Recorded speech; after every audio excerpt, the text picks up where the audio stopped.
Hey, look at that beautiful sky over the city of Toronto this morning. Many of you are probably maybe considering or right now in the world of a diet. And right now I have with me Steve Siebold. You're a mental toughness coach. You have a book that's called it's Die Fat or Get Tough.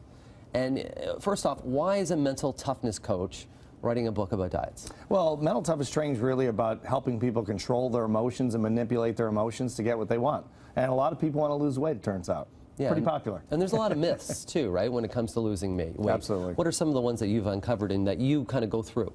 Well, like diets don't work is probably the biggest one. People say, well, diets don't work. Well, the truth is, diets work perfectly every time. Now, I don't work, maybe, if I gain weight because I put the pizza in my mouth, but the scientific formulation of a diet works perfectly every time. So diets do work. It's just one of those myths that we perpetrate. And it's a lot about mental training that you have to basically say to yourself, I'm going to do this. Is there any truth to the myth that a habit, that it takes so many days to break a habit? I think so, yeah. Some psychologists say it's 21 days, some people say it's 30 days. But I think it's probably, if you really want to ingrain a habit, in my experience at least, it's about 90 days, especially when it comes to eating and exercise.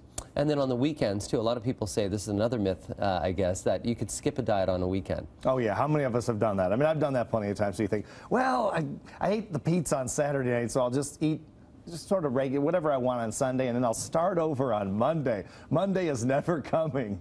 It's never coming. We keep lying to ourselves. But there's all these things out there. There's all this, you know, for instance, my weekend, I had 2 pizza parties with my kids. Yeah. There wasn't much other food that was out there. So what do we do to get through that? Well, we make these excuses, right? And I've done it too. I mean, Toronto is a great food town, of course, as you know. And so there's a lot of temptation, but I think you have to plan. And this book is really a mental toughness book for dieters. It's about getting in the right frame of mind so you'll prepare, so you'll take the steps necessary to succeed. So if you train your brain, it will work. It definitely will work. You have to have the discipline to stick to it, but I think it's a light discipline at the end of the day. And this kind of applies not only to diets, but it probably applies to getting a new job or anything in life. You got to train your brain to go for that goal. Exactly right. I'm here giving a speech for RBC, and we're talking about mental toughness in RBC tomorrow all day with the leadership team. And so it's about anything. It's about anything you want to really succeed at. It's really success psychology. Yeah. So if people want to get a hold of you, where do they get a hold of you? They can find the book at diefatbook.com, or they can buy it on Amazon. And finally, what's one of the biggest diet things that you hear? One of the biggest diet excuses? I think probably people say, like, I'm big boned. You know, I'm just naturally big boned. Or people say I look good with meat on my bones. They're lying to you. No one looks good with meat on their bones. Get fit, get tough, and make it happen. So train your brain, get into good nutrition, and get into a good fitness regime. Is that the way to go? Absolutely. Go to your doctor first, I would say. See it. Make sure you're healthy enough to be on a good diet. Make sure you take necessary precautions. Yeah, and then make a decision that you're going to get fit, and then make it happen. Okay, once again, the book is called Die Fat or Get Tough. It's available on Amazon.